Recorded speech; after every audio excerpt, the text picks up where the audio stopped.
अस्सलामु अलैकुम वरहमतुल्लाहि वबरकातुहू।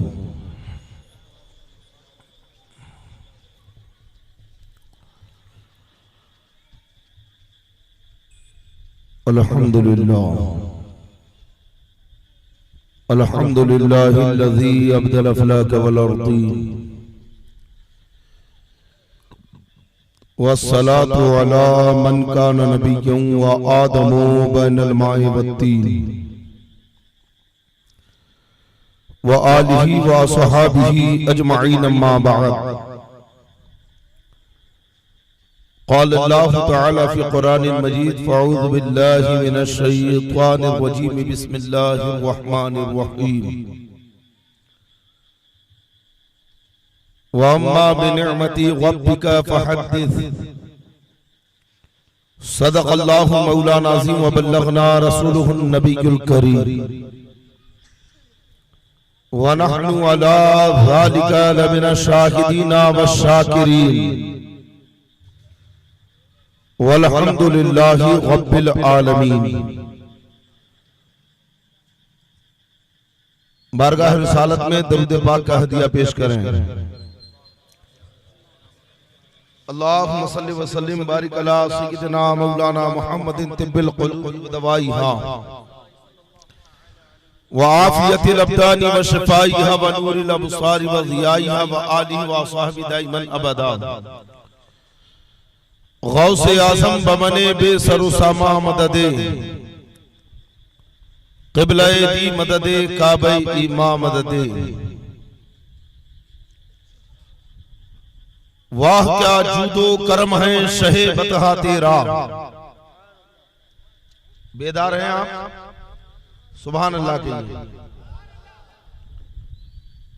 वाह क्या जूदो करम है शहे बतहा तेरा, नहीं सुनता ही नहीं मांगने वाला तेरा। नहीं सुनता ही नहीं तो क्या सुनता है फिर? हाँ सुनता है कि नबी की बारगाह में उसे नहीं जवाब नहीं मिलता है, बल्कि हाँ। नहीं सुनता ही नहीं मांगने वाला तेरा, मैं तो मालिक ही कहूंगा कि हो मालिक के हबीब। मैं तो मालिक ही कहूंगा कि हो मालिक के हबीब, यानी महबूबो मुहिब में नहीं मेरा तेरा। और फरमाते आला हज़रत की फर्श वाले तेरी शौकत का उलू क्या जाने। नबी का मकाम मर्तबा रुतबा ये क्या जाने। फर्श वाले तेरी शौकत का उलू क्या जाने। खुसरवा अर्श पे उड़ता है फरेरा तेरा, और तेरे टुकड़ों से पले गैर की ठोकर पे न डाल। झिड़किया खाए कहां छोड़ के सदका तेरा। एक मैं क्या मेरे इस या की हकीकत कितनी। क्या फरमाते आला हजरत? एक मैं क्या मेरे इस या की हकीकत कितनी। मुझसे 100 लाख को काफी है इशारा तेरा। अब फरमाते हैं कि दिल अबस, अबस यानी फजूल, खौफ से उड़ा जाता है। दिल अबस खौफ से, सूखा पत्ता कैसे उड़ता है और उस पे आप भारी पत्थर रख दें तो वहीं ठहर जाता है। तो यही कैफियत दिल की है। अबस यानी फजूल। आला हज़रत फरमाते हैं कि दिल अबस खौफ से पत्ता सा उड़ा जाता है। पल्ला हल्का ही सही भारी है भरोसा तेरा। तेरी सरकार में लाता है रजा उसको शफी, जो मेरा गौस है और लाडला बेटा तेरा। मैंने ये अशार जो है टेस्टिंग के लिए पढ़े कि आप कितनी बेदारी से सुन रखे हैं, लेकिन ऐसा महसूस हो रहा है कि अभी तो जलसा शुरू भी नहीं हुआ। बयान शुरू भी नहीं हुआ और आप थक गए। इतनी देर से क्या तकरीर आपकी हो रही थी? अगर इब्तिदा में शुरू में यहाँ रहेगा तो इख्तिताम में तो ऐसा लग रहा है कि वहीं ढेर हो जाएंगे। ऐसा तो नहीं कि एम्बुलेंस बुलाना पड़े। तो सब बेदार हैं? एक बार दोनों हाथ उठाकर कहे सरकार की आमद, मुख्तार की आमद। हाँ, बेदार है।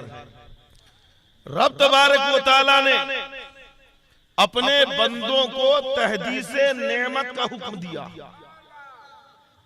कि अल्लाह की नेमत का शुक्र अदा करो। वअम्मा बिनिअमति रब्बिका फहद्दिस, अल्लाह की नेमत का शुक्र अदा करो, उसकी नेमत का चर्चा करो। हम अर्ज करते हैं कि पाक परवरदिगार तेरी बेशुमार नेमतें हैं, अगर किसी एक नेमत का शुक्र अदा करने बैठ जाए तो ये उम्र नाकाफी हो जाए। और ऐसी एक नहीं लाखों नेमतें तूने हमें अता फरमाई हैं। ये बदन में जान अल्लाह की अजीम नेमत है, ये रगों में बहता हुआ खून अल्लाह की अजीम नेमत है, ये देखती हुई आंखें अल्लाह की नेमत है, ये सुनने वाले कान अल्लाह की नेमत है, ये बोलने वाली जबान अल्लाह की नेमत है, ये बाजुओं में कुव्वत अल्लाह की नेमत है, पैरों में कुव्वत रफ्तार अल्लाह की नेमत है, ये आलो औलाद अल्लाह की नेमत है, ये जानो माल अल्लाह की नेमत है, ये जमीन की वुसाते अल्लाह की नेमत है, ये आसमान का शामियाना अल्लाह की नेमत है, ये बहती हुई हवाएं अल्लाह की नेमत है, ये उबलते हुए दरिया अल्लाह की नेमत है। जिस तरफ निगाह करो अल्लाह की नेमतें तुम्हें नजर आएंगी, अल्लाह की कुदरत के जलवे नजर आएंगे। रब तबारक व तआला की इतनी नेमतें हैं कि अगर सारे दरियाओं को स्याही बना दिया जाए और सारे दरख्तों को तराश कर कलम बना दिया जाए और फिर सारे जिन्नात और इंसान मिलकर अगर अल्लाह की नेमतों को शुमार करना चाहे, अल्लाह की नेमतों को काउंट करना चाहे, तो सारे जिन्नात और इंसान खत्म हो जाएंगे, सारे समंदर खत्म हो जाएंगे, सारे दरख्त खत्म हो जाएंगे, लेकिन अल्लाह की नेमतों का शुमार नहीं हो सकता। अल्लाह की नेमतों को कोई गिन नहीं सकता। इतनी नेमतें हैं ऐ परवरदिगार, तूने हुक्म दे दिया वअम्मा बिनिअमति रब्बिका फहद्दिस कि अल्लाह की नेमत का चर्चा करो, अल्लाह की नेमत का शुक्र करो। हम किस नेमत का शुक्र अदा करें? तूने हमें औलाद दी, ये इतनी बड़ी नेमत है, अगर इसी का शुक्र करने बैठ जाए तो जिंदगी तमाम हो जाए। तेरी नेमत का शुक्र अदा न हो, तूने हमें इतनी नेमतों से नवाजा, किस नेमत का शुक्र अदा करे? ऐ पाक परवरदिगार, कोई एक ऐसी नेमत बता दे जो सारी नेमतों की असल हो कि हम उसी एक नेमत का जिक्र करें, उस एक नेमत का चर्चा करें तो सारी नेमतों का चर्चा हो जाए। ऐसी कोई अजीम एक नेमत हमें बता दे। तो कुरान कहता है कि अल्लाह की नेमतों का जायजा लो, अल्लाह की नेमतों पर गौर करो कि अल्लाह ने इतनी नेमतें तो दी हैं, लेकिन क्या किसी नेमत पर बंदों के ऊपर एहसान जतलाया है? जिस नेमत पे जतलाए वही अल्लाह की बड़ी नेमत। हमने कुरान पढ़ा तो आयते इस आयते करीमा पर हमारी निगाहें ठहर गई।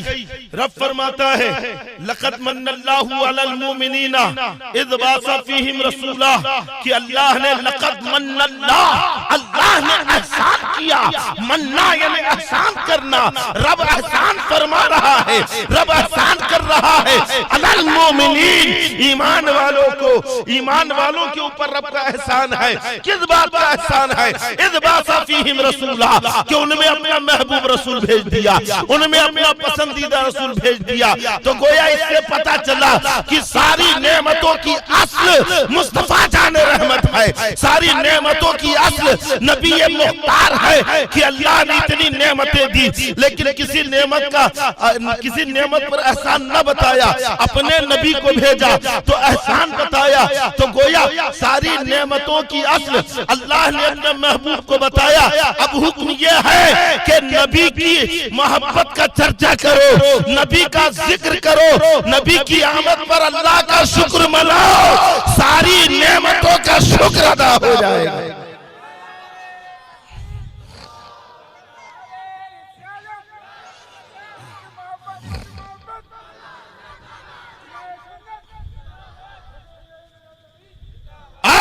फरमाते हैं वही जल शहर व शहर है, वही असले आलम व दहर है, वही बहर है, वही लहर है, वही पाट है, वही धार है। सारी नेमतों की असल अल्लाह ने अपने महबूब को बनाया। अल्लामा जामी फरमाते हैं कि वह सल्लल्लाहु अला नूरी कज़ुशुद नूर हा पैदा ज़मिया ज़ुहुब्बे उ साकिन फलक दर इश्क़े उ शैदा। अगर नामे मोहम्मद रा न यावर दे शफी आदम न आदम याफ्ते तौबा न नुअज़ घर के नजीना। अगर नबी मुख्तार ना आते तो हजरत आदम अलैहिस्सलाम की तौबा कबूल न होती, हजरत नूह अलैहिस्सलाम के सफीने को किनारा न मिलता, न अय्यूब बला राहत, न यूसुफ हशमतो जाहत, न मूसा आ यदे बैदा, न ईसा आ मसीह आदम, न हजरत यूसुफ अलैहिस्सलाम को हुस्न जमाल मिलता, न हजरत अय्यूब अलैहिस्सलाम को उस परेशानी से निजात, और न मूसा को यदे बैदा मिलता, न ईसा अलैहिस्सलाम को अल्लाह मसीहा ही अता फरमाता।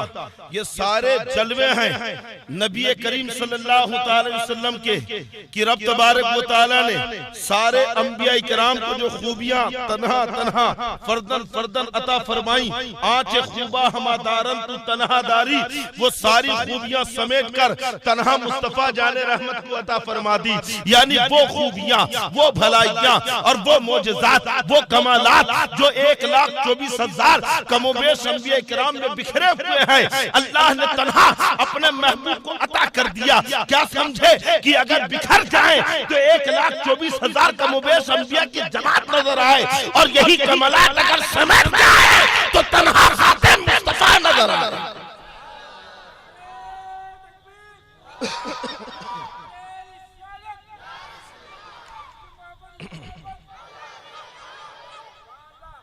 रसूल पाक सल्लल्लाहु अलैहि वसल्लम ने ऐलान नबूवत 40 साल की उम्र में फरमाया। इसका यह मतलब नहीं है कि नबी 40 साल में हुए, नबी तो उस वक्त से हैं जबकि कुछ भी नहीं था। कुंतो नबिय्युन व आदम बैनल माए व तीन, नबी कहते हैं मैं उस वक्त भी मनसबे नबूवत पर फाइज था जबकि हजरत सैयदना आदम अलैहिस्सलाम मिट्टी और पानी की मंजिलें तय कर रहे थे। उस वक्त भी अल्लाह के नबी फरमाते हैं 40 साल की जब उम्र हुई तब ऐलान नबूवत फरमाया। उसके पहले आपकी जिंदगी अहले मक्का के दरमियान जो गुजर रखी है, अपना किरदार पेश करते हुए गुजर रही है। 40 साल में ऐलान नबूवत फरमाया। इसकी क्या हिकमत है? उलमा फरमाते हैं कि नबी को अल्लाह ने अरब में भेजा था। कहां भेजा था? बेदार हैं। और अरब के लोग अपने आप को अहले लिसान कहते थे, अहले फहमो फिरासत कहते थे। अहले अरब कहते थे कि हम ही ज़हीन व फतीन है, हम ही होशियार है, हम ही अहले लोगत है, बाकी सब गूंगे, सब अजमी है। अरब के लोगों का ये कहना था कि बच्चा 15 साल में तो बालिग हो जाता है, लेकिन उसकी अक्ल 40 साल में बालिग होती है। इसलिए अरब के लोग जब मजलिसे मुशावरत बैठाते थे, जब वो अपनी मीटिंग जमा करते किसी भी मैटर पे, तो उस मीटिंग में 40 साल से किसी कम आदमी को आने नहीं देते। और अगर कोई 40 साल से कम आदमी उनकी मीटिंग में पहुंच जाता और अगर वो कोई मशवरा कर दे देता तो मशवरा नहीं लेते, चाहे वो मशवरा कितना ही दानिशमंदाना क्यों ना हो। और 40 साल से कम उम्र का आदमी चाहे कितनी ही हिकमत और दानाई की बात क्यों ना करे। अरब के लोग कहते थे कि लड़कपन की बात है, जवानी के जोश में कह दिया। मानते ही नहीं थे 40 साल से कम उम्र के आदमी की बात। अगर मुस्तफा जाने रहमत 25 साल में ऐलान नबूवत फरमा देते, 30 साल में ऐलान नबूवत करते, 35 साल में अपने नबी होने का ऐलान कर देते, तो अरब के लोग कहते कि जवानी के जोश में कह दिया, लड़कपन में कह दिया, आपकी बात को कोई सीरियस नहीं लेता। लेकिन जब 40 साल की उम्र में ऐलान नबूवत किया है, तो अरब के बूढ़े फुसत जो अपने आप को ज़हीन कहते थे, अरब के अदीब और माहिरीन, अरब के शोरा, अरब के ज़हीनो फतीन अफराद अपने सर जोड़ के बैठ गए, महफिलें जमाने लगे कि बाखुदा जो कह रहा है बात गौर करने की है। कहता है कि अल्लाह एक है, उसका कोई शरीक नहीं, और जिसकी तुम अब तक इबादत करते रहे हो ये सब झूठे हैं, ये सब माबूदाने बातिल है, अल्लाह का कोई शरीक नहीं है। वो हमारे बाप दादाओं के दीन को बुरा कह रहा है, अपनी नबूवत का ऐलान कर रहा है, और फिर कहने वाला वो है कि जिसने आज तक कभी झूठ नहीं कहा, जिसने कभी किसी को धोखा नहीं दिया, जिसने कभी दगा नहीं किया, जिसने कभी अमानत में खयानत नहीं की, जिसने कभी सूद नहीं लिया, जिसने कभी रिश्वत नहीं ली, जिसने कभी किसी की तरफ निगाह उठाकर नहीं देखा, और फिर कमाल ये है कि 40 साल का भी है, 40 साल का भी है। अगर नबी 40 साल से पहले ऐलान नबूवत फरमाते तो अरब के लोग आपकी बात पर इतना गौर करते ही नहीं थे, ना मीटिंग बिठाते थे, ना मशवरे करते थे, बस हवा में उड़ा देते कि 40 साल से कम का है, लड़कपन में कह दिया, जवानी के जोश में कह दिया।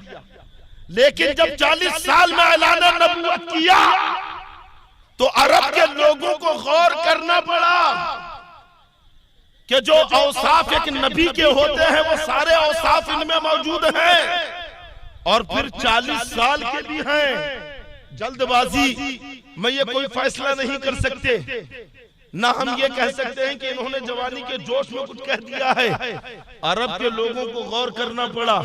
पहले तो कहते रहे समेना व असैना, सुन तो लिया है, मानेंगे नहीं, लेकिन रफ्ता रफ्ता यही कौम दामने मुस्तफा से वाबस्ता होने लगी, और अब पुकार के कहते समीना व अताना, मानेंगे भी और इताअत भी करेंगे, मानेंगे और फरमा बरदारी भी करेंगे।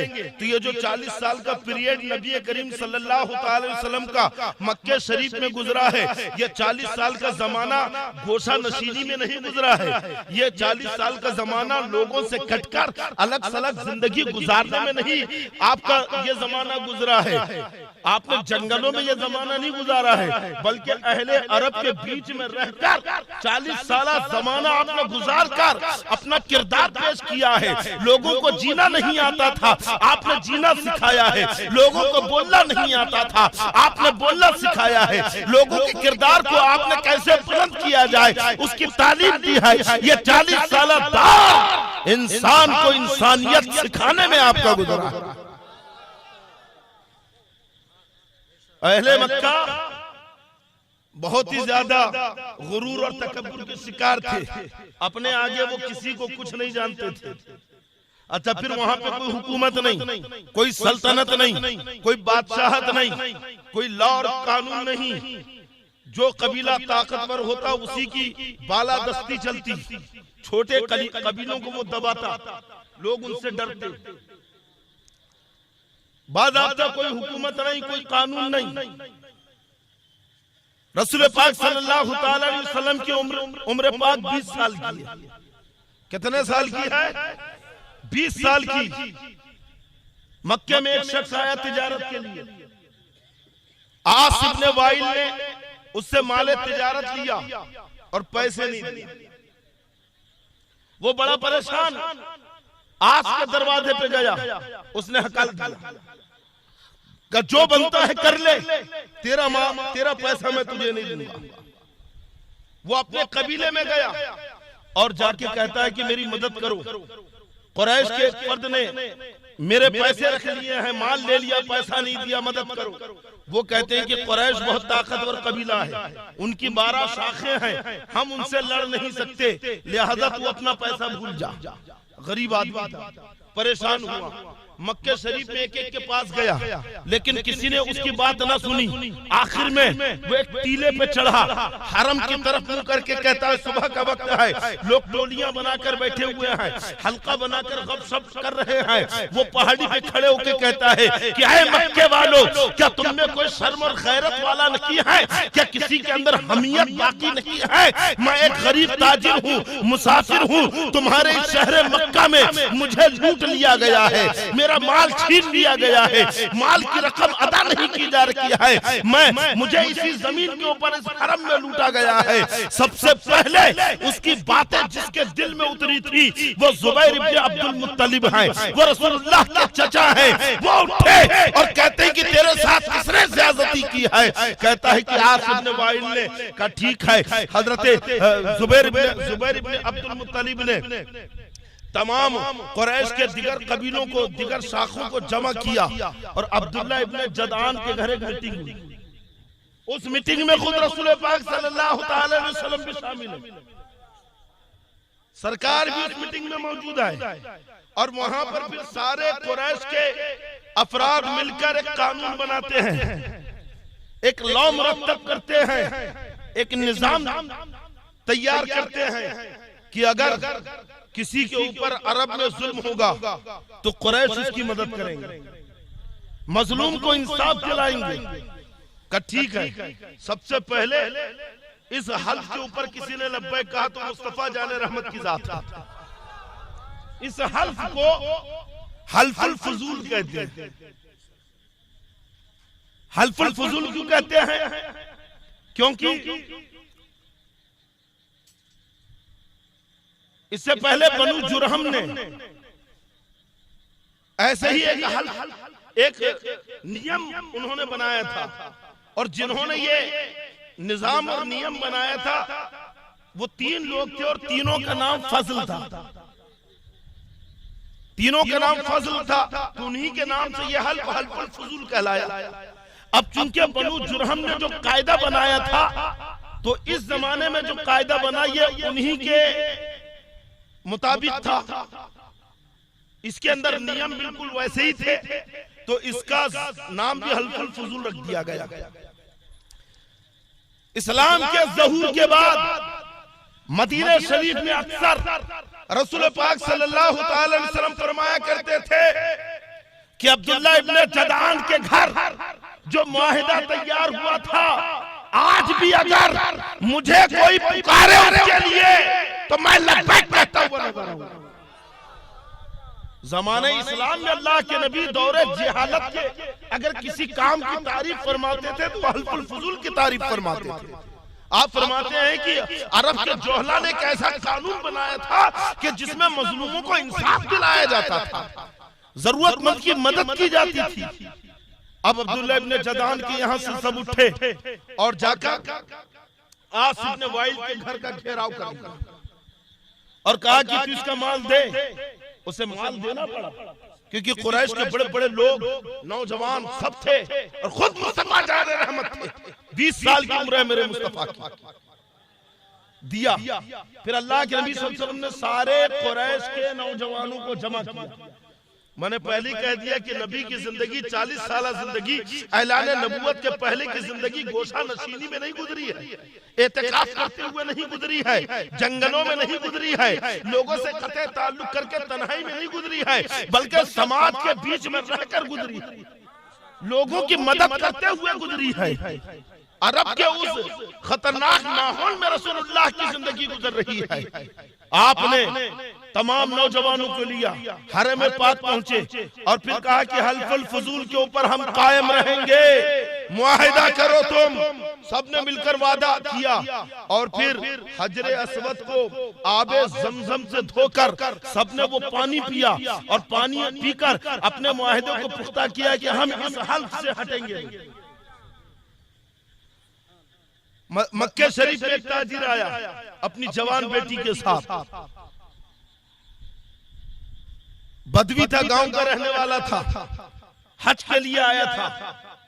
तो शहर मक्का के एक रईस ने उसकी जवान बेटी को अगवा कर दिया। वो तड़प गया अपनी बेटी, जवान बेटी को खोकर। फरियाद करने लगा, उसे पता नहीं कि किससे फरियाद करूं। अचानक उसकी ये आवाज रसूल पाक सल्लल्लाहु अलैहि वसल्लम के कानों तक पहुंची। अल्लाह के नबी हरम पाक में पहुंचे और कुरैश के जवान लड़कों को आवाज दी। सारे नौजवान आपके इर्द गिर्द इकट्ठा हो गए। आप फरमाते हैं कि फला रईस ने इसकी बेटी को अगवा किया है, चलो उसकी बेटी को उसने निजात दिलाए। मुस्तफा जाने रहमत पहुंचे और उस रईस के घर को आपने घेर लिया और फिर मेरे मुस्तफा पुकार के कहते हैं, ऐ फला तूने इस गरीब बदवी की बेटी को अगवा किया है, इसकी जवान बेटी इसे लौटा दे। तो वो कहता है कि ऐ कुरैश के जवानों, मुझे एक रात की मोहलत दे दो, एक रात में उसकी बेटी को अपने पास रखूंगा और उसके बाद उसे वापस कर दूंगा। मुस्तफा जाने रहमत जलाल में आए और अल्लाह के नबी फरमाते हैं कि एक लम्हे की भी मोहलत नहीं दी जाएगी। अगर जान खैरियत चाहता है तो इसकी बेटी से अभी लौटा। उसे लौटाना पड़ा। नबी का तेवर देखा, नबी का गज़ब देखा, नबी का जाहो जलाल देखा। अभी तो ऐलान नबूवत भी नहीं किया है, अभी तो जवानी का जोश है, 20 साल की उम्र है, लेकिन मेरे मुस्तफा के रोबो दबदबे का आलम ये है कि मक्के का इतना बड़ा रईस मरूब हो गया और उसी वक्त उसकी बेटी को वापस कर रहा है। ये नबी का किरदार है, मेरे मुस्तफा की तालीम है। और जब 25 साल की उम्र हुई, क्योंकि जाहिरी तौर पे गिरानी का दौर था, अबू तालिब के पास में आप रहते थे। अबू तालिब ने कहा कि तिजारत करूं। का तिजारत अब किसका माल बेचे? तो कहा खदीजा। हजरत खदीजतुल कुबरा बड़ी नेक पाक बाज औरत थी अरब के माहौल में, बहुत मालदार था और बेवा। रसूल पाक सल्लल्लाहु अलैहि वसल्लम उनका माल लेकर मुल्क शाम में बेचने के लिए जाते। तिजारत आपने फरमाई। एक मर्तबा तिजारत से वापस आए, खदीजा अपनी छत पे थी। क्या देखती है कि रसूल पाक सल्लल्लाहु अलैहि वसल्लम घोड़े पे तशरीफ फरमा है, चल रखे हैं, धूप का मौसम है और फरिश्ते परों से साया कर रहे हैं। अपने गुलाम से कहती है कि क्या वही देख रहे हैं जो मैं देख रही हूं? अच्छा, रसूल पाक सल्लल्लाहु अलैहि वसल्लम हजरत खदीजतुल कुबरा के ही शहर में है, वही पैदा हुआ। हजरत खदीजा की उम्र 40 साल की, नबी की उम्र 25 साल की। हजरत खदीजतुल कुबरा ने मुस्तफा जाने रहमत का बचपन देखा है, लड़कपन देखा है, नौ उम्री देखी है, जवानी देखी है। अब तो 25 साल की उम्र मुस्तफा जाने रहमत की है। आपका किरदार, आपका अखलाक, आपका कैरेक्टर देखकर हजरत खदीजा आप पर फरिफ्ता हो गई और आपके पास निकाह का पैगाम भेजा। निकाह का पैगाम अल्लाह के नबी सल्लल्लाहु अलैहि वसल्लम के पास जब खदीजा ने खातून के हाथों निकाह का पैगाम पहुंचाया तो रसूल पाक सल्लल्लाहु अलैहि वसल्लम फरमाते हैं कि मैं खुद जवाब नहीं दूंगा। तवज्जो रखो नौजवानों, का मैं खुद फैसला नहीं करूंगा, का अपने घर के बड़ों से पूछ लूं। फिर आपने अपने घर के बड़ों से अबू तालिब से पूछा, हजरत सफिया से पूछा, हजरत अब्बास से पूछा, अमीर हमजा से पूछा, चाचा लोग थे आपके। अबू तालिब ने और घर के खानदान के दिगर बड़े लोगों ने रिश्ता मंजूर कर लिया। का ठीक है, तुम हाँ कह दो। तो फिर रसूल पाक सल्लल्लाहु अलैहि वसल्लम ने रिश्ते को मंजूर किया और खदीजतुल कुबरा को हाँ कहा। उसके बाद में फिर निकाह हुआ। समझे नौजवानों, जिनका हम कलमा पढ़ते हैं, जिनकी मोहब्बत का दम भरते हैं, जिनकी अजमत और शौकत बयान करने के लिए इतना बड़ा जलसा आपने सजाया है, उनका किरदार क्या था, उनका अखलाक क्या था, उनकी तालीमात क्या है कि रसूलुल्लाह सल्लल्लाहु अलैहि वसल्लम मुख्तार कायनात है। अगर हाँ कहते थे तो ना अबू तालिब कुछ कहते, अगर खुद रिश्ता मंजूर कर लेते तो अब्बास कुछ ना कहते, सफिया कुछ ना कहती, खानदान के लोग कुछ ना कहते, क्योंकि नबी मुख्तार है। अरे मुख्तार कायनात है, अल्लाह ने सारी कायनात का जिनको इख्तियार दिया, लेकिन जब रिश्ते की बात आती है तो कहते हैं कि मैं घर में पूछ लूं, बड़ों से पूछ लूं। तो गोया आज के नौजवानों को, चाहे वो लड़के हो या लड़कियां हो, मुस्तफा जान रहमत मिजाज दे रखे हैं कि शादी ब्याह ये कोई गुड़े और गुड़िया के खेल नहीं है, ये कोई बच्चों का तमाशा नहीं है कि तुम अपनी मर्जी से अपने रिश्ते कर लो, अपनी मर्जी से अपने शादी के फैसले कर लो। नहीं, नबी का किरदार तो ये है, नबी का पैगाम तो ये है कि जब रिश्ते की बात आए, जब तुम्हारी शादी की बात आए, तो तुम अपनी मर्जी से अपनी शादी के फैसले न करो, बल्कि अपने माँ बाप पे छोड़ो, अपने घर के बड़ों से पूछो, अगर उनकी रजा हो तो कबूल करो, समझे? वरना आजकल अभी मूंछ की पोरे नहीं फूटी हैं, बच्चियां अभी जवानी की आगोश में मुकम्मल कदम भी नहीं रखी है कि ये नौजवान लड़के और लड़कियां अपने माँ बाप से कहते हैं कि शादी करूंगा तो उसी से करूंगा। लड़कियां भी कम नहीं है, माँ बाप के ऊपर दबाव डाली कि शादी करूंगी तो उसी से करूंगी, नहीं तो मर जाऊंगी। ये पहले कहती थी, पहले कहती थी कि मर जाऊंगी, अब तो कहती भाग जाऊंगी। अच्छा, गलत कह रहा हूं, झूठ कह रहा हूं? माहौल है कि नहीं, हकीकत है कि नहीं? नौजवान इतना बड़ा हो गया, अपनी शादी के फैसले खुद करने लगा। अरे जब यही नौजवान लड़का या लड़की मॉल में कपड़ा खरीदने के लिए जाते हैं, जूते खरीदने के लिए जाते हैं, और जब शॉपिंग करके वापस आते हैं तो घर में आके अकल होश में आती है, अकल ठिकाने लगती है। जब दूसरे दोस्त और अहबाब आते हैं, क्या खरीद के लाया? ये लाया, अरे यार महंगा दे दिया, कहते ना यार जूते महंगे दे दिया, डुप्लीकेट दे दिया, है 1000 का दे दिया 1500 में, यार ये जींस महंगा दे दिया, ये टी शर्ट महंगी दे दी। कहते हो कि नहीं? क्या समझे नौजवानों? अभी तो तुम इस काबिल भी नहीं हुए कि जूते और कपड़े खरीद सको, चले अपना रिश्ता खुद करना। सूरत देखो इनकी, अपना रिश्ता करने खुद चले। अभी तो तुम्हें कपड़ा खरीदना नहीं आया बेटा, अभी तो तुम्हें जूते चप्पल खरीदना नहीं आया, तुम्हें तो ऑटो वाला ठग लेता है, जाके 100 रुपए लगते हैं वहां के 200 ले लेता है। नबी के किरदार पे अमल करो, रिश्ते की बात आए अपनी मर्जी से फैसला न करो। और आज तो बड़ी तेजी से हमने बाकायदा इसके ऊपर एक मुहिम चलाई, एक मिशन चलाया कि कौम मुस्लिमा की बच्चियों को बरगला कर बहका कर मादअल्लाह सिर्फ उनकी इज्जत को दागदार न किया गया, बल्कि उनके मजहब के साथ खिलवाड़ किया गया। इस्लाम से फेर कर उन्हें मुर्तद बनाने की मुहिम शुरू है कि कौम मुस्लिमा की बच्चियों को मुर्तद बनाओ। मैंने गौर किया भाई इसमें ऐसा क्यों हो रहा है, तो कहा कि कुछ सालों पहले अभी गवर्नमेंट ने बैन लगाई है कि जो सोनोग्राफी सेंटर है ना, जहाँ अल्ट्रासाउंड क्या कहते हैं, सोनोग्राफी जहाँ होती है, कि वहां पे भ्रूण की जांच नहीं होती।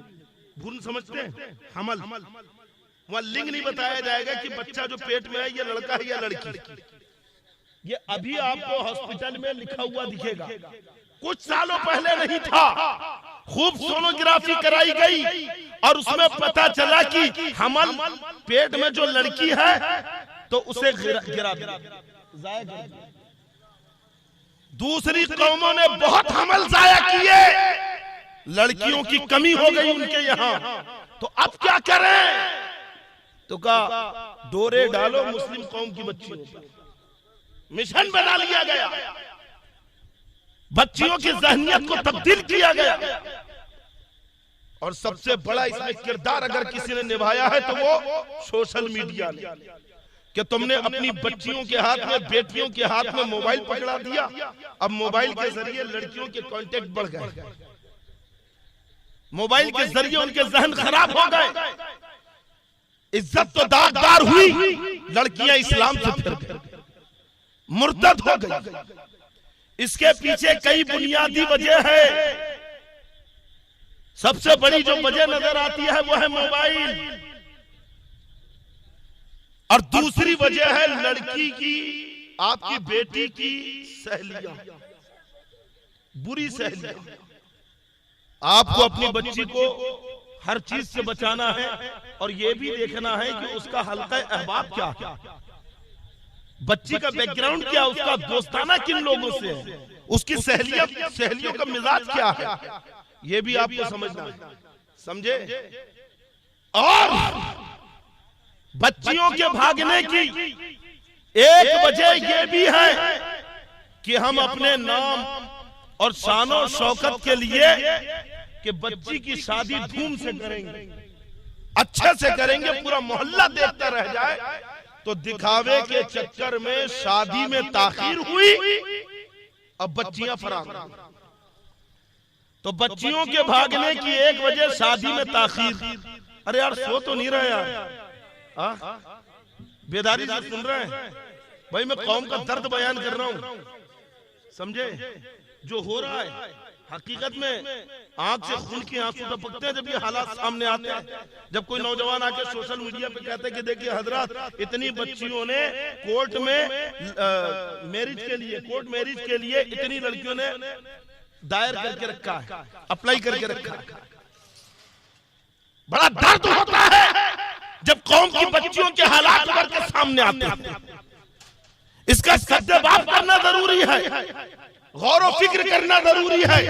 आखिर ऐसे हालात बने कहां से, इसमें गलती किस किस की है, बुनियादी वजूहात कहां है, क्या है, और हमसे कमी कहां पे रह गई।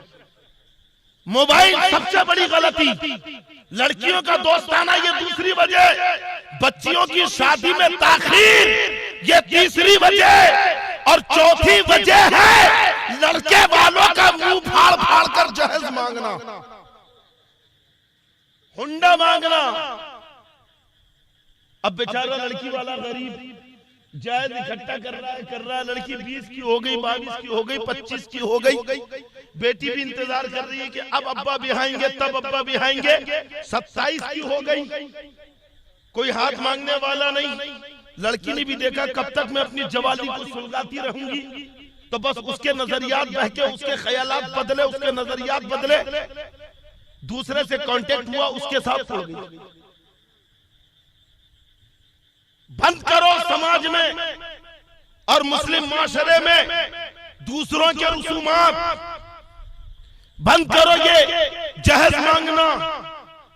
जहेज रिश्वत है, रिश्वत अगर मांगता है तो हाँ, माँ बाप अगर अपनी बच्ची को जो चाहे दे दे, उनकी खुशी है, लेकिन लड़के वाले अगर लड़की वालों से जहेज मांगते हैं तो हुजूर शारे बुखारी हजरत अल्लामा मुफ्ती शरीफुल हक अली रहमतुल्लाह रिजवान ने लिखा है कि ये रिश्वत है, जहेज मांगना। और फिर हदीस पाक नकल करते हैं कि अर्राशी वल मुर्तशी किलाहुमा फिन्नार, कि रिश्वत लेने वाला, रिश्वत देने वाला दोनों जहन्नमी। जहेज के माल पे लड़की का हक है।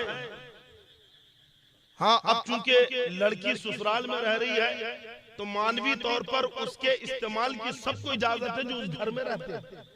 उसका सोफा यूज कर सकते हैं, उसका फ्रिज यूज कर सकते हैं, उसकी वॉशिंग मशीन यूज कर सकते हैं, उसके किचन के बर्तन यूज कर सकते हैं, उसका गैस चूल्हा यूज कर सकते हैं, क्योंकि लड़की उसी घर में रह रही है। लेकिन अगर उस लड़की का शोहर भी चाहे कि मैं चम्मच बेच दूं तो बगैर अपनी बीवी की इजाजत के नहीं बेच सकता।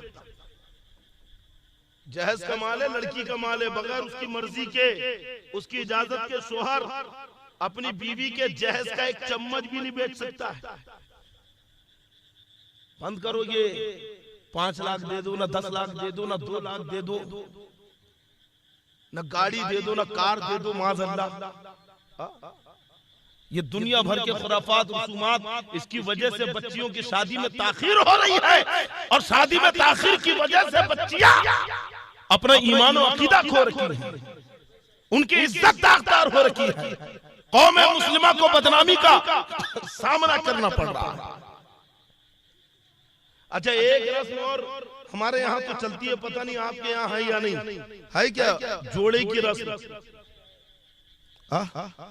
अरे है तो है, बोलो ना यार, ऐसा लग रहा पूरे मजमे में इन्हीं की शादी हुई है, बाकी सब अभी बैठे हैं जोड़े की रस्म लेना की, रकम लेना की नहीं। अरे चलती है ना जोड़े की रस्म। किसे कहते हैं कि लड़के की शादी में ससुराल वाले पैसा देते हैं कि लोग कपड़े ले लो, इसे जोड़े की रस्म कहते हैं। अच्छा, अभी एक नया ट्रेंड चला इसमें, लड़का लड़की वाले बैठे, रिश्ता पक्का हो रहा है, इधर के कुछ 4-5 बड़े उम्र वाले बुजुर्ग लोग, इधर के कुछ बुजुर्ग। अब जब बात आई कि भाई महर कितना, कल लिख लीजिए। मैंने कहा पहले महर में बड़ी गहमा गहमी होती थी कि यार इतना कम है, उतना कम है, इतना ज्यादा है, सौदेबाजी। लेकिन अभी लड़के वाले खुद कह रहे हैं कि लिखिए, जितना लिखना उतना लिखिए। मैंने कहा समझ में नहीं आ रहा, 1 लाख लिख दे? हाँ लिख लीजिए। बात समझ में नहीं आई कि लड़के वाले इतने फराख दिल की लड़की को 1 लाख महर दे रहे हैं। लिख लिया, 1 लाख क्यों लिखवाया? बाद में उसका राज खुला कि एक बड़े मियाँ कहते हैं कि हाँ महर का मामला तय हो गया, अब जोड़े की रकम का मामला तय किया जाए, लड़के के जोड़े की रकम का। तो कहा ठीक है करिए। तो कहा जितनी महर की रकम उतनी जोड़े की रकम।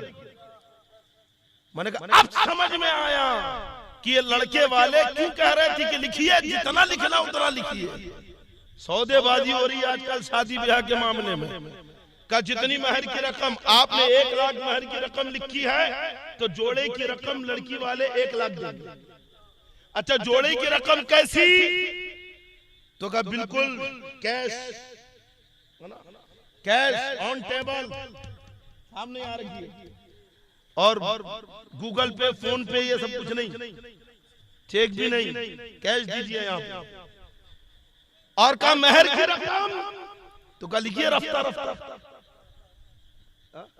जोड़े की रकम वसूल करने बैठा तो कहा पूरी, और महर की रकम रफ्ता रफ्ता।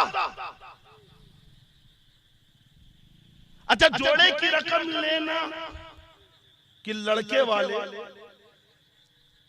लड़की वालों से जोड़े की रकम ले, और लड़की वालों के खर्च से लड़का अपने शादी के कपड़े बनाए। ये किस हदीस में? बुखारी शरीफ में है, मुस्लिम शरीफ में है, तिरमिजी में है, सियाह सित्ता में है, कुरान में है। अच्छा, यहाँ नहीं पूछते कभी कुरान में है कि जोड़े की रकम? मिलाद का आया तो कुरान में है क्या मिलाद? यहाँ नहीं पूछेंगे कि जोड़े की रकम कुरान में कहाँ, जोड़े की रकम हदीस में कहाँ है, जहेज में महंगे महंगे सामान हदीस में कहाँ, यहाँ नहीं पूछेंगे। जब सजाया आपने मिलाद का, लड़की की शादी में 15 मन खाना बनाया, बता बुखारी में है। लड़की की शादी में 50 लाख का लोन लिया, 10 लाख का डेकोरेशन उसमें किया, तिरमिजी में है, इब्ने माजा में है, सिद्दीक अकबर ने किया था, फारूक आजम ने किया था। तो फिर मिलाद पे क्यों पूछता है? फिर मिलाद पे क्यों सवाल उठाता है कि साहबा ने किया था कि ताबई ने किया था? नौजवानों ज़हन लेकर जाओ, जोड़े की रकम शरीयत में कहीं, हाँ यह है कि कहीं मुमानियत नहीं आई, मुबाह है, लेकिन इसका यह मतलब नहीं कि तुम सामने वाले की जान निकाली। भाई अपने जिगर का टुकड़ा दे रहा, अपनी बेटी दे रहा है, क्या कम है?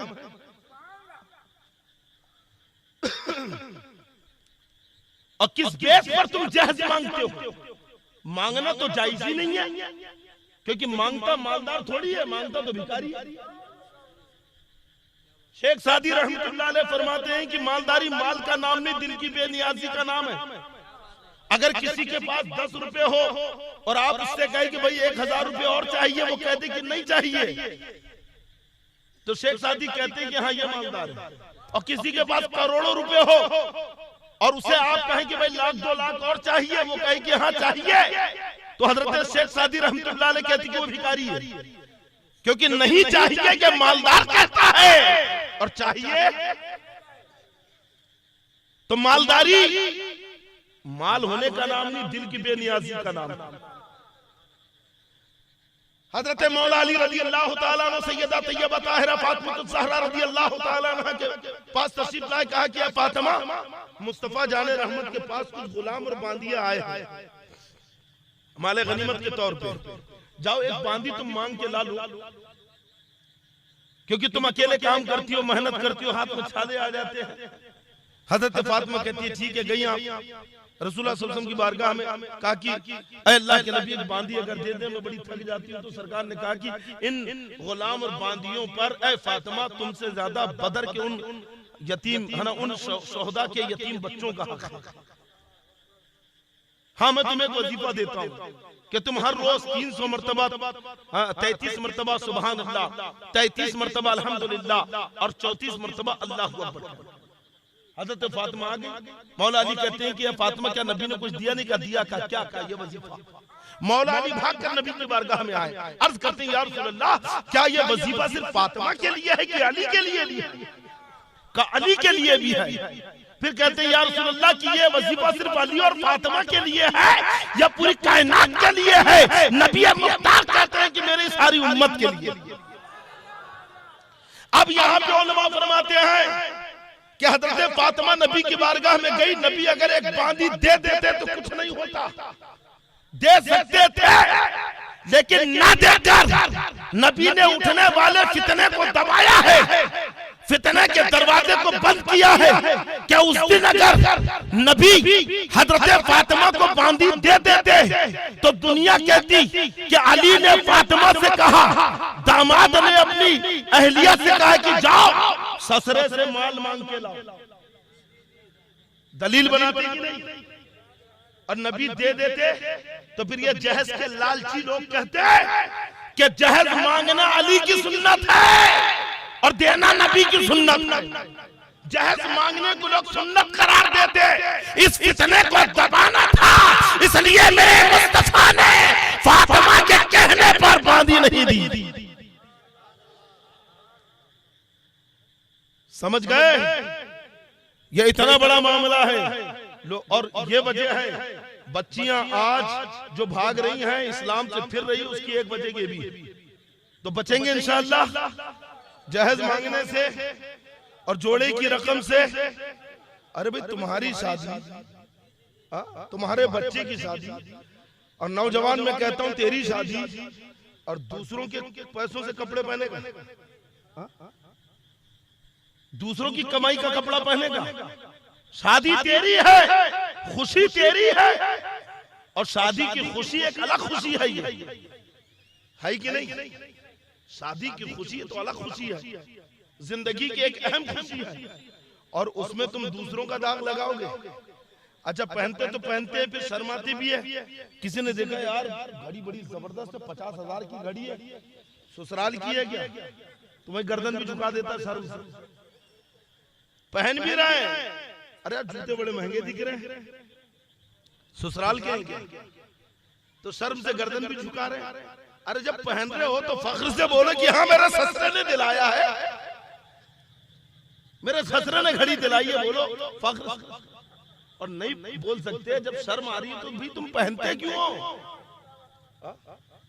तुम्हारी शादी और कपड़ा दूसरों के पैसों का नहीं। नौजवानों अपनी शादी में अपनी कमाई का कपड़ा पहनो, अगर के सस्ता हो, अगर के सस्ता हो, लेकिन तुम्हारा निकाह, तुम्हारी शादी है, कहो कि मुझे ससुराल से नहीं चाहिए पैसा कपड़ों के लिए, ससुराल का कपड़ा नहीं पहनूंगा, मैं अपनी कमाई का पहनूंगा, शादी मेरी है, भले ही सस्ता पहनो। अगर स्टेज पे कोई पूछ ले तुमसे, दुल्हा बन के बैठे हो और तुमसे उसी हाल में कोई पूछ ले यार ये 100 रुपए मीटर का कपड़ा पहना है, इतना सस्ता शादी है, महंगे कपड़े पहनना था, तो कह देना कि अपनी कमाई का है। समझे? अपनी कमाई का है। तो बचेंगे जोड़े की रकम लेने से। अच्छा, कितने नौजवान हैं जो अपनी शादी में जोड़े की रकम नहीं लेंगे? एक बार हाथ उठा के तो बताओ। कोई डबल तो नहीं उठा रहा? जिसकी नहीं हुई वही उठाए। अरे उठाओ ना यार, दो चार ही बाकी है क्या? ये इधर वाले जो है ना कारी साहब, ये इधर वाले नौजवान देख रहे हैं, ऐसा ऐसा अब्बा तो नहीं देख रहे कि दादा तो नहीं देख रहे, घर जाके ठुकाई करेंगे कि बहुत हाथ उठा रहा था, बहुत समझ रहा था तेरे को। तो एक काम करो, पहले बच्चों के अब्बा हाथ उठाओ कि मैं अपने बेटे की शादी में जोड़े की रकम नहीं लूंगा। हाथ उठाओ पहले, अब्बा हाथ उठाओ पहले।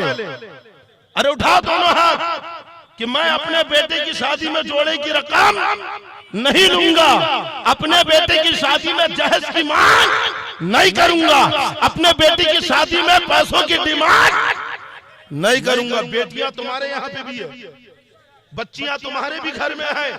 अगर सामने वाले ने तुमसे डिमांड कर लिया तो तुम पर क्या गुजरेगी?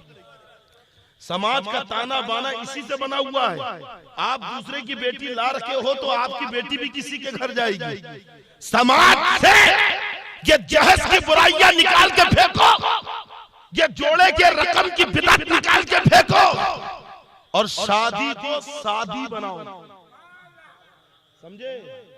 शादी को सादी बनाओ, सादे तरीके से शादी करो, आसान तरीके से आसान बनाओ शादी को, ताकि किसी गरीब के घर में कोई बच्ची ना रह जाए। ऐसा ना हो कि बच्ची की उम्र बढ़ती जाए और वो गलत रास्ते पर कदम डाल दे, उसका नजरिया और जहन बहक जाए। तो आज बच्चियों के भटकने और बहकने की बुनियादी वजह शादी में ताखीर है, और शादी में ताखीर की वजह जहेज की डिमांड, जोड़े के रकम की डिमांड, और फिर अच्छा अच्छा खाना होना, ये होना वो होना नहीं। अरे किसी गरीब की बच्ची है, मैं कहता हूं कि वो उस अकेले फर्द की बच्ची नहीं, पूरे मोहल्ले की बेटी है। सब मिलके उसकी शादी में मदद करो, अल्लाह उसका अजर और सवाब आपको देगा। अगर किसी मुस्लिम घर में कोई बच्ची है तो पूरे मोहल्ले वालों को चाहिए कि उसकी मिलकर शादी कर दे बच्ची की, उसका घर बसा दे, अल्लाह ताला इसका अजर और सवाब आपको अता फरमाएगा। यही तो मेरे मुस्तफा का किरदार है, यही तो नबी की तालीमात है, यही तो नबी की सीरत है। रसूल पाक सल्लल्लाहु अलैहि वसल्लम की जिंदगी इन्हीं तालीमात के मरहले से गुजर रखी है। लोगों को आप अदब और तहजीब से करीब कर रखे हैं, लोगों को इंसानियत का सबक पढ़ा रखे हैं, लोगों के अंदर से जहालत और हैवानियत को निकाल के फेंक रखे हैं। अब वो वक्त भी करीब आया जबकि आप ऐलान नबूवत फरमाएं। उसके पहले ऐसी कैफियत तारी होने लगी कि अल्लाह के नबी सल्लल्लाहु अलैहि वसल्लम गारे हिरा में जाकर मोतकिफ होने लगे। गारे हिरा में आप एतिकाफ फरमाने लगे। गारे हिरा में जाते और वहां पे अल्लाह की इबादत करते, गारे हिरा में अल्लाह का जिक्र करते। वहीं पे जिब्रील अमीन आए। देखिए बुखारी शरीफ बाबो बदइल वही, वही की इब्तिदा का बयान। हजरत जिब्रील अमी गारे हिरा में आए, सबसे पहली वही लेकर आए और फरमाते इक़रा।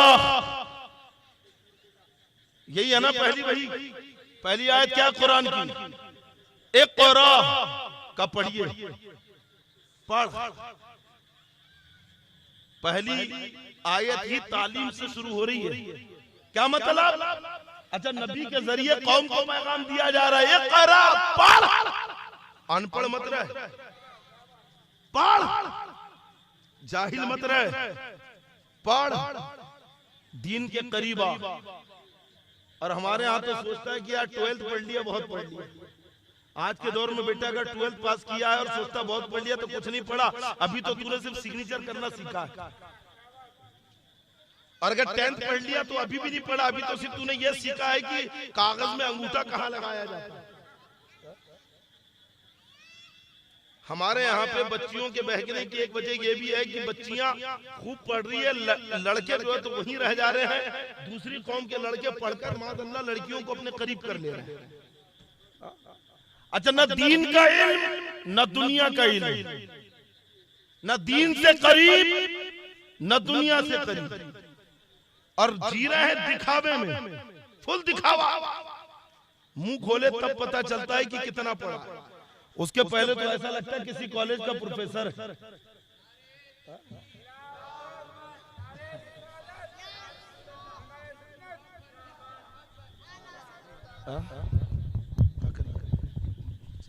नारे तकबीर, नारे रिसालत, मसलके आला हजरत, उलमाए अहले सुन्नत, खलीफे हुजूर ताजुश शरीआ, खलीफे हुजूर मुहद्दिसे कबीर हजरत अल्लामा मुफ्ती फैजानुल मुस्तफा साहब क़िबला।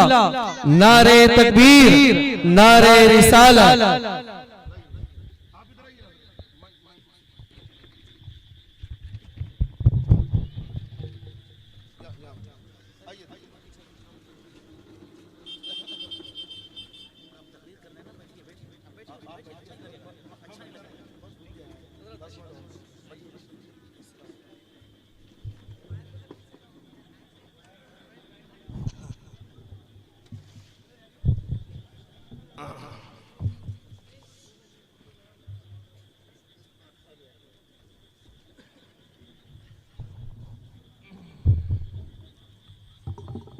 दरूद पाक पढ़े सल्लल्लाहु अलैहि वसल्लम।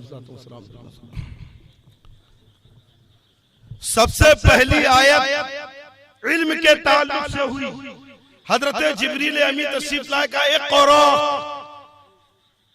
पढ़ी तो नबी फरमाते मा अना बिकारी, मैं नहीं पढ़ता।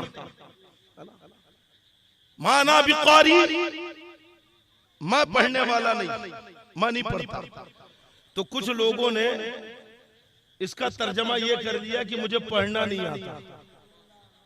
बोलो माअल्लाह। नबी ने कहा मैं नहीं पढ़ता, तो क्या तर्जमा लिख मारा कि मुझे पढ़ना नहीं आता। माअल्लाह। अरे आप घर में हैं, खाना खा रहे हैं, इतने में कोई आपका अजीज दोस्त, रिश्तेदार या मेहमान आ गया, आपने उससे कहा भाई आइए खाना खाने, और वो कह दे कि मैं नहीं खाता, तो इसका क्या मतलब उसे खाना नहीं आता?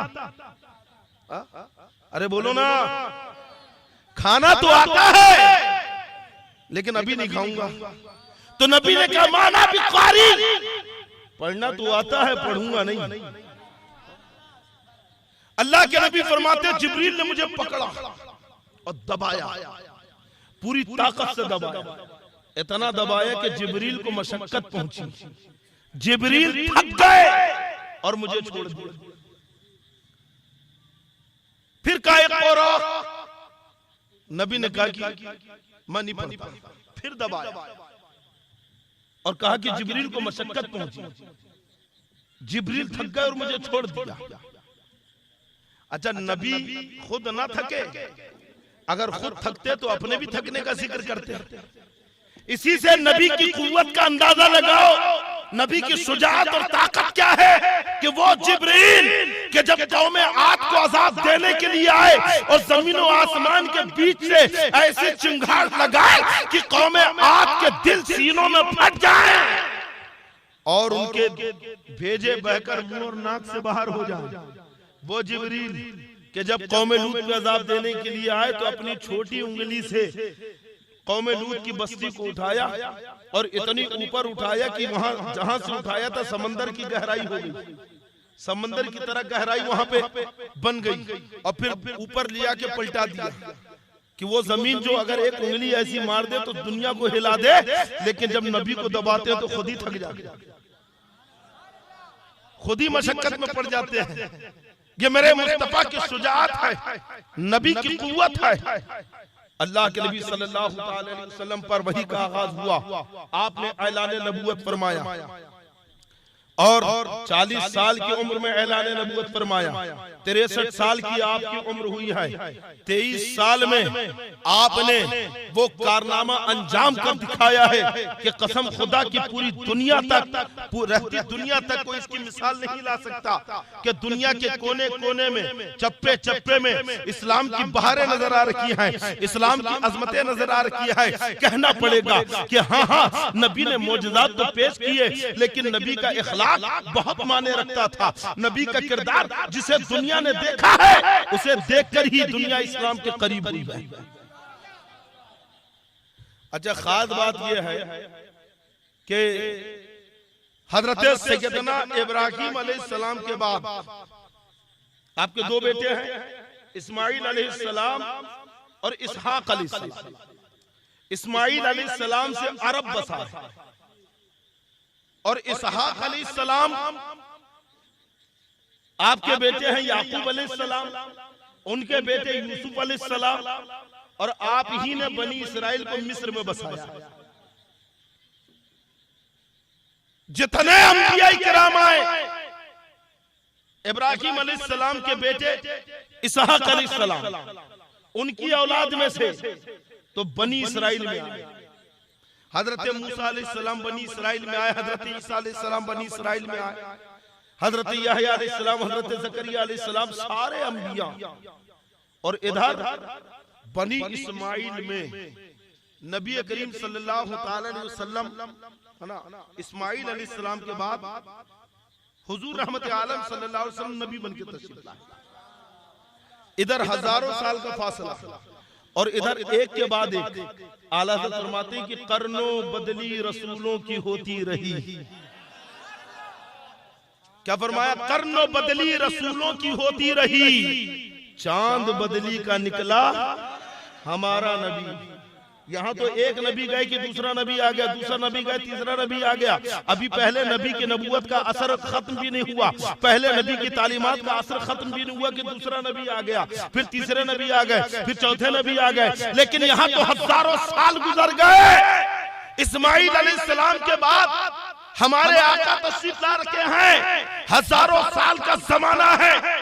बनी इसराइल में एक के बाद एक अंबिया तशरीफ लाते रहे, नबी इकराम तशरीफ लाते रहे, लेकिन इसके बाद भी ये कौम गुमराही की तरफ माइल रही, राह से भटकती रही, राह से बहकती रही। तो अहले अरब का आलम क्या होगा कि जिनमें सदियों से कोई नबी नहीं आया, जिनमें सदियों से कोई रहबर नहीं आया, जिनमें सदियों से कोई दीन की तालीम आम करने वाला नहीं आया, कोई उन्हें चिराग हिदायत बताने वाला नहीं आया। इस्माइल अलैहिस्सलाम के बाद बनी इस्माइल में, अहले अरब में अगर कोई नबी है तो वो नबी मुख्तार है, इमामुल अंबिया है। हजारों साल का फासला, हजारों साल के अंधेरे को सिर्फ 23 साल में दूर कर दिया।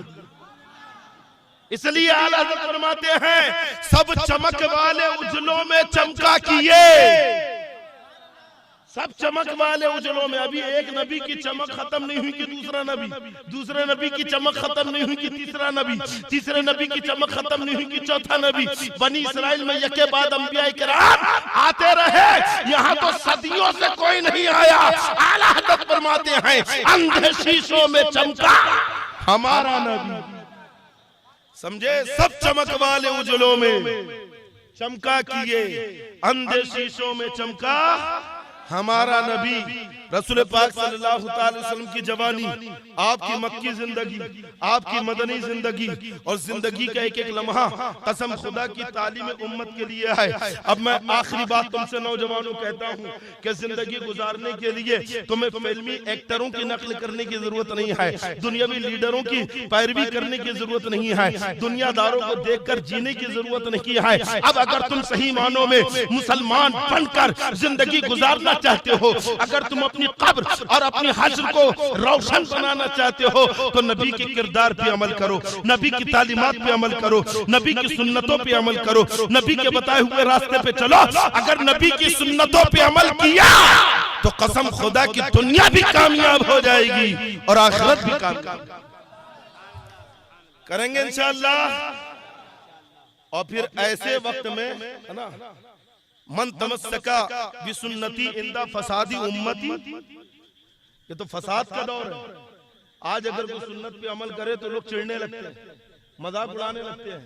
ऐसे माहौल में अगर कोई सुन्नत पे अमल करे तो अल्लाह के नबी सल्लल्लाहु अलैहि वसल्लम फरमाते हैं कि लहू अजरु मिअती शहीदिन, उसके लिए 100 शहीदों का सवाब। यही वो भयानक दौर है। अच्छा, सुन्नत पे अमल करने का असर क्या होता है जानते हैं? आजकल हमारे यहाँ शादी ब्याह में बफे का मामला रहता है, बफे पार्टी। बफे पार्टी समझे? नहीं समझे? समझे? गलत समझे, मैं समझाता हूँ। बफे पार्टी का मतलब है अच्छे खासे आदमी को जानवर बनाना। इंसान बैठ के खाता है जानवर। अब बकरे लाके पालते हैं कि नहीं? बकरे ईद के लिए बैठा हुआ है, चारा लेके जाओ तो उठ के खड़ा हो जाता है। क्यों खड़ा हुआ? खाने के लिए। समझ गए? और वही काम आप कर रहे दावत में। तो बफे पार्टी में आपने क्या किया? इंसानियत का लिबास उतारकर जानवर का लिबास पहना दिया। अब 50 लोग खड़े खड़े पानी पी रहे हैं। खुदा करे मेरी बात किसी नौजवान के दिल में उतर जाए। 50 का मजमा है, खड़े होकर पानी पी रहे हैं।